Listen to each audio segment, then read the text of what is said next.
So welcome to commerce Guruji my dear friends. आज जो topic मैं आपको पढ़ाने वाला हूँ इशू ऑफ शेयर। देखिए 11th जो है या 12th पढ़ रहे हैं, 12th पढ़ रहे हैं, 12th का बेसिकली जो अकाउंट्स है, इशू ऑफ शेयर, या आप सीए कर रहे हैं, कॉस्टिंग कर रहे हैं, सीएस कर रहे हैं, तो इशू ऑफ शेयर का हमेशा प्रॉब्लम आता है। इशू ऑफ देखिए बहुत सारे जो है कि टॉपिक है, जैसे मैं issue of share, issue of debenture, और मैंने कैश फ्लो स्टेटमेंट और अदर जो टॉपिक मैंने ऑलरेडी कवर कर चुका हूँ। आज जो हम लोग पढ़े हुए हैं इशू ऑफ शेयर, शुरू से एंड तक जरूर बने रहिए।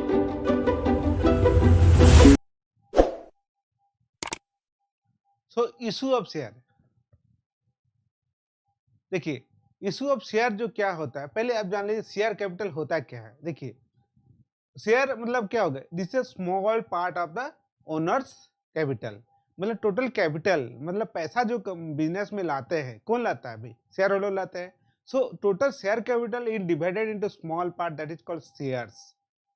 इशू ऑफ शेयर मतलब जब कंपनी जो है, नया कंपनी जब लिस्टेड होता है, तो लिस्टेड मतलब हो गया स्टॉक एक्सचेंज में लिस्टेड होने जाता है, तो शेयर को इशू करते हैं, मतलब it is issue to the public.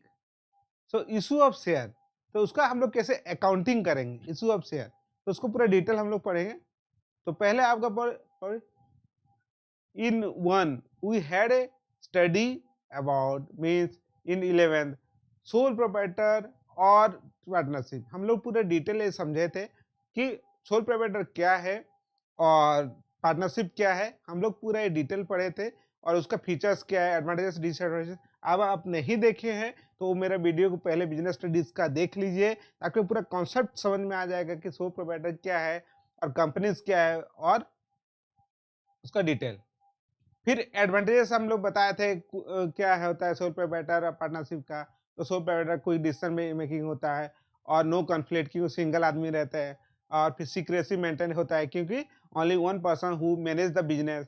This is the advantages of sole proprietor, है ना। और फिर दो work is directly related to the profit, जो प्रॉफिट जिसका है वही लेता है, मतलब सिंपल बात है, रिस्क भी उसका और प्रॉफिट भी उसका, बिकॉज सोल प्रोप्राइटर है। और उसका डिसएडवांटेज हम लोग देखे थे सोल प्रोप्राइटर का, कि लेस ओनर ग्रोथ और एक्सपेंशन। भाई सिंगल आदमी है तो कितना ग्रोथ करेगा, अकेले तो सब मैनेजमेंट नहीं कर सकता ना भाई। Less growth, less income. और नेक्स्ट हो गया आपका लैक ऑफ कैपिटल, मैंने बताया था पैसा कम है, कि इंडिविजुअल है तो पैसा कम ही लाएगा, सो दैट इज द डिमेरिट। और थर्ड हो गया का लैक ऑफ मैनेजमेंट स्किल, भाई सिंगल आदमी है तो भाई एचआर नहीं है, एचआर मतलब ह्यूमन रिसोर्स का उसका नॉलेज नहीं है, टेक्निकल नॉलेज नहीं हो सकता है, फाइनेंशियल नॉलेज, तो चार्टर्ड अकाउंटेंट जिससे अच्छा काम कर सकता है सोल प्रोवाइडर कर सकता है नहीं। Suppose sole provider for example हो गया एक बार्बर शॉप हो गया, एक किराना दुकान हो गया, या छोटा ग्रोसरी शॉप हो गया, या छोटा आपका रिटेल शॉप हो गया, तो वो लोग भाई छोटा छोटा है, तो वो लोग they are not expertise just like management. फिर lack of opportunity, lack of continuity, continuity नहीं रहेगा भाई। भाई एक आदमी है ओनर, डेथ मतलब टोटली बिजनेस बंद करना पड़ेगा, सिंपल बात है। और फिर व्हाट इज द सॉल्यूशन, ये सब डिमेरिट है, मैंने आपको बता दी ज्यादा 4 डिमेरिट, जैसे आपको बताया दिस आर डिसएडवांटेजेस, है ना। तो ये अगर डिसएडवांटेज है तो उसको सॉल्व करने के लिए क्या करना पड़ेगा, what is the opportunity, man what is the solution. तो हम, तो that is the only one solution, that form a corporate entity, company. Business form करने का अनदर फॉर्म है, that is company. Just a company. It is viewed as a association of person or contribute the money worth to the common stock used as a common purpose. मतलब सब मिल के जो है कुछ कुछ पैसा देते हैं, some amount is paid by the all stakeholder shareholder for form a company. उसको बोलते हैं joint stock company, means more than one persons are come together and they contribute some capital, that is share capital, and the business company is formed, and the owner of the share holder, तो owner कौन है, share holder है। Next features of company, मैंने पहले बताया separate legal entity, the owner and the companies are separate. Second, T for transfer of share, T of transfer of share. Second point is transfer of share, means the share capital can be transferred from owner one person to the another person in case of public company. Private company में restricted है, only for the member they can transfer of share. Third हो गया आपका artificial person, जैसे मैंने बताया just like individual, company also a person, that is called artificial person.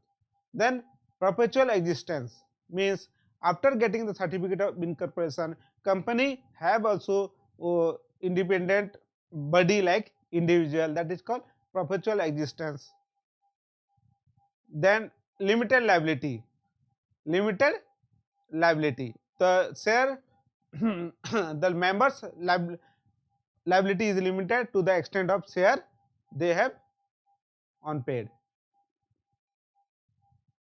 Then ई पर एग्जिस्टेंट कॉमन सील, मतलब कंपनी भी जो है इंडिविजुअल के साइन करके अपना काम कोई भी एग्रीमेंट कर सकता है, तो कंपनी के लिए तो वो साइन नहीं कर सकता है ना भाई, इसी के लिए उसका ठप्पा चाहिए, that is common seal through which company can make a agreement, can sue और can be sue by other.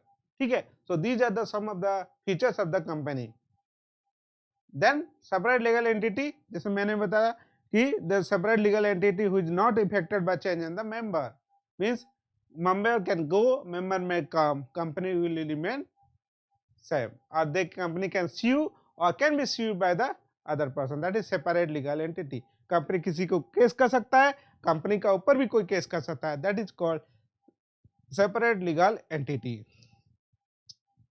Transferability of share मैंने आपको देखा था, the share capital computed by the share holder through the subscription of share, जो share subscribe होता है उससे जो है share can be transferred, as such share transfer can be only existing member only in case of private company, but in case public company you can share transfer.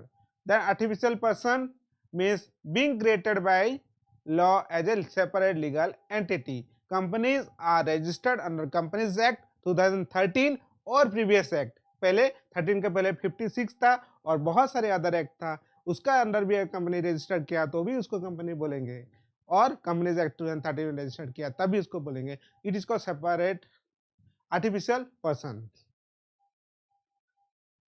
Then perpetual existence, perpetual existence मैंने बोला था जैसे company as a existent independent member just like human, so company is a artificial person.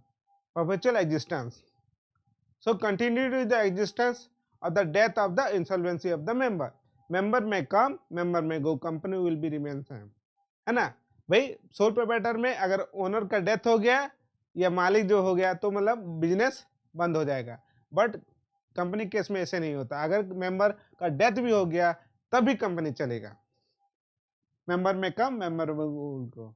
The liability, limited liability to the every shareholder of the company and limited amount to the agreed to pay, जितना जो share holder बोलेगा उतना का उसका liability हो गया, और subject to the no further liability, so limited liability है। पार्टनरशिप में अनलिमिटेड लायबिलिटी, तो अपना पर्सनल डेप्ट भी अगर पर्सनल एसेट भी यूज होगा डेप्ट पेमेंट करने में, बट कंपनी का केस में वो नहीं है, सो लिमिटेड लायबिलिटी।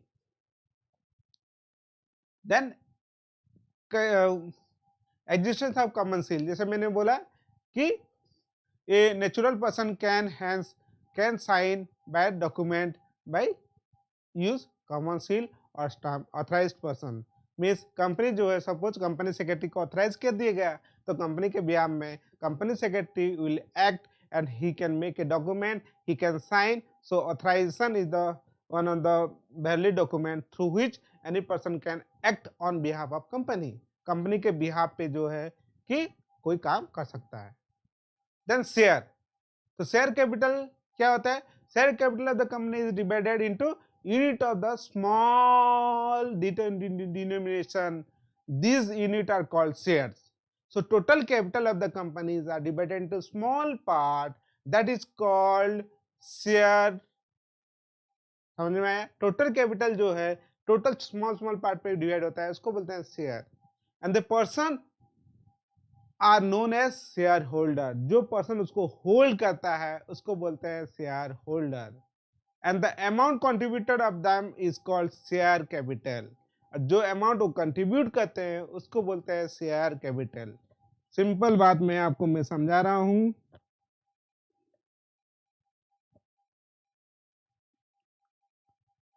देखिए टोटल शेयर कैपिटल मतलब ये टोटल हो गया शेयर कैपिटल, है ना, टोटल ये शेयर कैपिटल हो गया, ये स्मॉल स्मॉल पार्ट हो गया, ये हो गया दैट इज शेयर्स, ये टोटल हो गया शेयर कैपिटल, ये हो गया शेयर्स।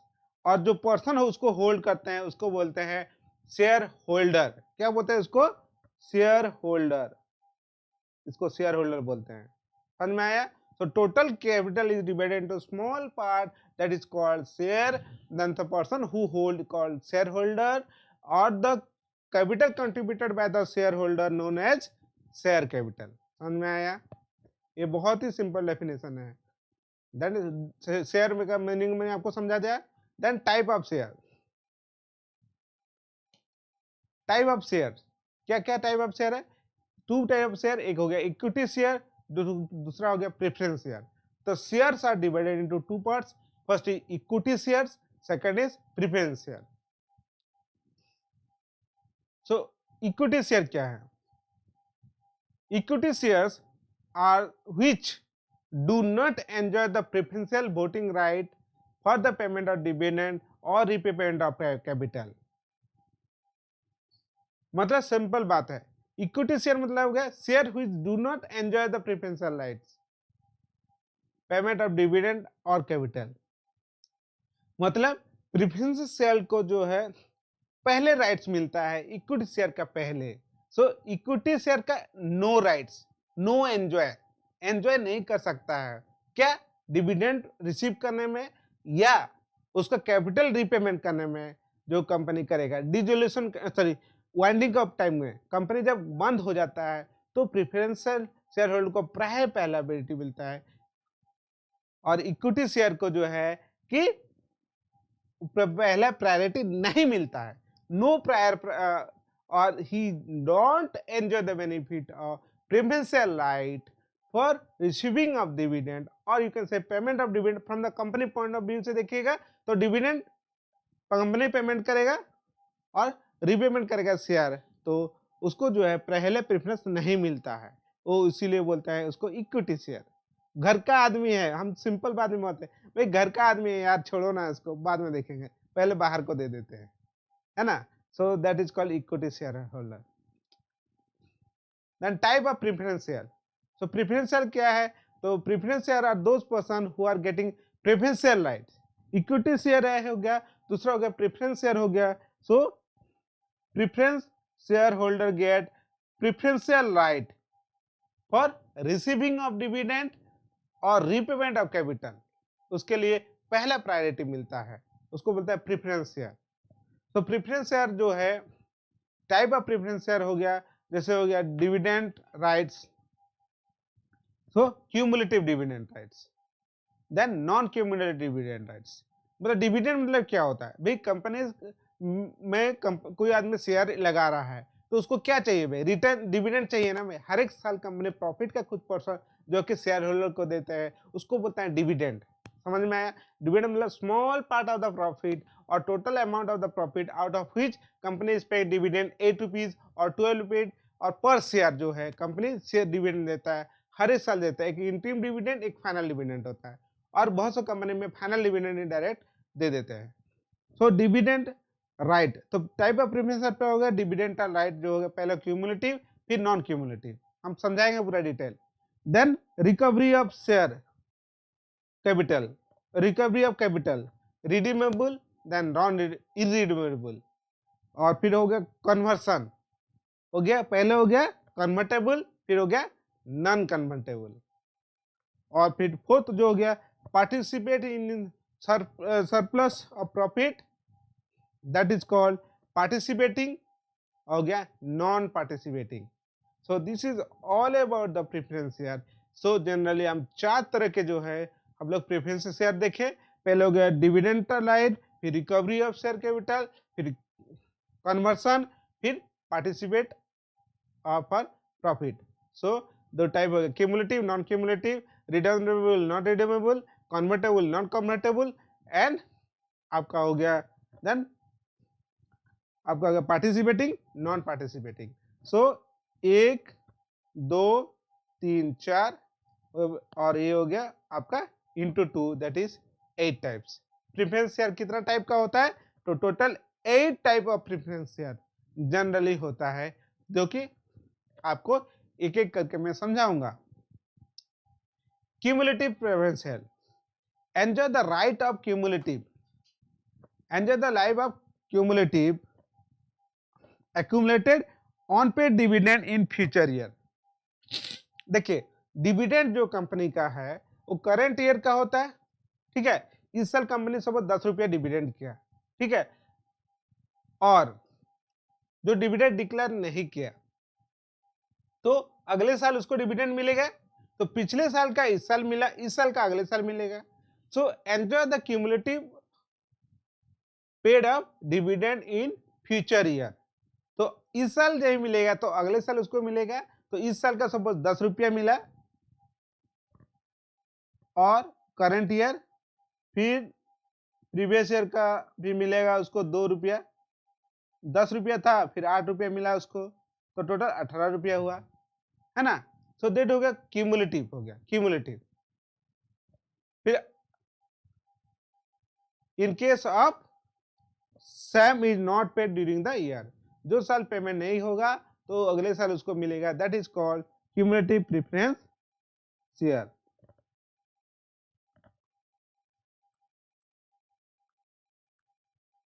ठीक है, व्हिच इज नॉट पेड।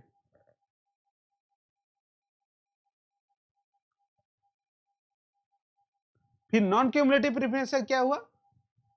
जो क्यूमुलेटिव नहीं होता, डिविडेंड जिसका क्यूमुलेटिव नहीं होता। Dividend is not accumulated if it is not paid in particular year. अगर एक साल अगर डिविडेंड नहीं पेमेंट हुआ तभी वो नेक्स्ट साल के लिए वो क्यूमुलेटिव नहीं होगा, तो नॉन क्यूमुलेटिव हुआ। फिर प्रेफरेंस शेयर हो गया, फिर रिडीमेबल प्रेफरेंस शेयर हो गया। रिडीमेबल मतलब द शेयर आर रिडीम्ड और repaid according with the term of the issue after specified period. मतलब 10 साल में अगर कोई शेयर कैपिटल को पेमेंट करना है, मतलब स्पेसिफिक, मतलब 10 साल के बाद उसको पेमेंट करना है कोई शेयर होल्डर को, तो उसको बोलते हैं हम redeemable preference share, means redeemable to be paid. In India, companies act now issue a share to category of preference share। ठीक है, सो 20 साल जनरली होता है और 30 इयर्स होता है जो कि इंफ्रास्ट्रक्चर के लिए होता है, ठीक है। और इरिडेबल मतलब हो गया these shares which not have refund before winding up. Winding up जब कंपनी होता है, no not at all previous share must be redeem. ये रिडीम होता ही नहीं है। The share which can not be redeemable before winding up, company जब बंद होने जाता है ये रिडीम नहीं होता है। हो गया। देन आपका हो गया convertible preference share, means which can be converted into equity share. Means preference share जो है इक्विटी शेयर में कन्वर्ट हो जाएगा तो उसको बोलो कन्वर्टेबल इक्विटी शेयर। और व्हिच स्पेसिफाइड पीरियड, मतलब अगर 5 साल में कन्वर्ट हो जाएगा। Preference share is converted into equity share. Preference share is converted into equity share। Preference share is converted into equity share, उसको बोलते हैं कन्वर्टेबल इक्विटी शेयर, कि 5 साल 5 इयर्स के बाद जो है आपको कन्वर्ट करना है तो ऑटोमेटिकली कन्वर्ट हो जाएगा, प्रोसीजर है उसका। नेक्स्ट हो गया नॉन कन्वर्टेबल, मतलब which can not be converted into equity share.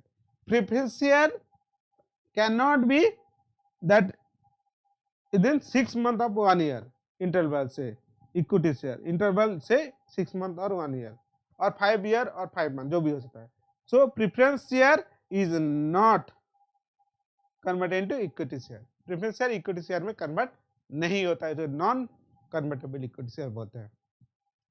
Participation in preferential share means have a right to participate in the future surplus of the company shares and which enjoy dividend at certain rate has been paid in equity share। मतलब कुछ साल के बाद, मतलब 2 साल हो गया, 5 साल हो गया, 10 साल हो गया, कुछ एक पर्टिकुलर ईयर लिया जाता है, पर्टिकुलर पीरियड जाता है, surplus profit of the company other share which can be get in after rate as per the paid of the equity share. मतलब उन लोग को पर्टिकुलर साल के बाद जो है उन लोग को राइट होता है सरप्लस, कंपनी अगर प्रॉफिट मिलेगा और सरप्लस प्रॉफिट बचेगा तो उनको भी उसका हिस्सा मिलता है। ठीक है। The non preference participating preference share मतलब who is not enjoy the right of participation in profit of the company, company का प्रॉफिट में उन लोग को पार्टिसिपेशन नहीं रहता है। सो डिफरेंस हम लोग पढ़ेंगे क्या, तीन है इक्विटी शेयर और प्रेफरेंस शेयर का, बहुत ही इजी वे से हम लोग समझेंगे। पहला हो गया fix rate of dividend. So equity share does not carry the any assurance of the payment of dividend. Equity share को एश्योरेंस नहीं मिलता है डिविडेंड मिलने का, तो फिक्स रेट ऑफ डिविडेंड नहीं मिल सकता है। Preferential issue with conditional assurance of that give a dividend of particular rate. मतलब प्रेफरेंशियल को रेट का फिक्स होता है कि 5%, 10%, 5 रुपया, 10 रुपया जो भी होगा उसको फिक्स्ड है, दैट इज डिविडेंड का। Second part repayment. Get equity share get that money left after setting up all claim. मतलब इक्विटी शेयर को जो है प्रेफरेंस शेयर और टैक्स और बहुत सारे प्रोसीजर है, जब वाइंडिंग अप होता है कब किसको कितना देना है, बट उसके बाद इक्विटी कुछ बचेगा तब मिलेगा, नहीं बचेगा तो नहीं मिलेगा। So after settlement of means total amount जितना है कंपनी का, वो जब लिक्विडेशन होता है कंपनी बंद होता है तब कुछ पैसा जो मिलता है इक्विटी शेयर को सबको पेमेंट हो जाएगा, कुछ बचेगा तभी मिलेगा, नहीं बचेगा तो नहीं मिलेगा। बट प्रेफरेंशियल शेयर को जो है प्रायोरिटी इक्विटी शेयर से पहले ही उन लोग को प्रायोरिटी मिलता है। So repayment of capital event of liquidation. Liquidation मतलब हो गया कंपनी वाइंडिंग अप हो गया, liquidation. Redeemable. So equity share remain permanent with the company. वो कन्वर्टेबल नहीं होता, रिडीम्ड नहीं होता है, बट कंपनी में पे ऑफ हो सकता है, प्रेफरेंस शेयर जो है रिडीम हो सकता है 20 साल के बाद और 30 साल के बाद। और voting right. So have a voting right effect of director. Director जब सिलेक्ट होते हैं तो उसको वोटिंग राइट मिलता है इक्विटी शेयर को, but preference share have a no voting rights. Voting right preference share को नहीं मिलता है। So these are the 4 basic point difference between equity share and preference share. Then type of share capital, तो हम लोग next video में देखेंगे कि टाइप ऑफ शेयर कैपिटल क्या हुआ और क्या है। ठीक है। तो मैंने आज को पहला वीडियो आपको पहले बताया, ठीक है, कि शेयर कैपिटल क्या होता है और डिफरेंस बिटवीन इक्विटी शेयर क्या होता है, प्रेफरेंस शेयर क्या होता है, टाइप ऑफ प्रेफरेंस शेयर क्या होता है, पूरी मैंने डिटेल आपको समझाया। सो अच्छा लगे तो वीडियो को लाइक कमेंट जरूर करिए और सब्सक्राइब करिएगा। Thank you very much.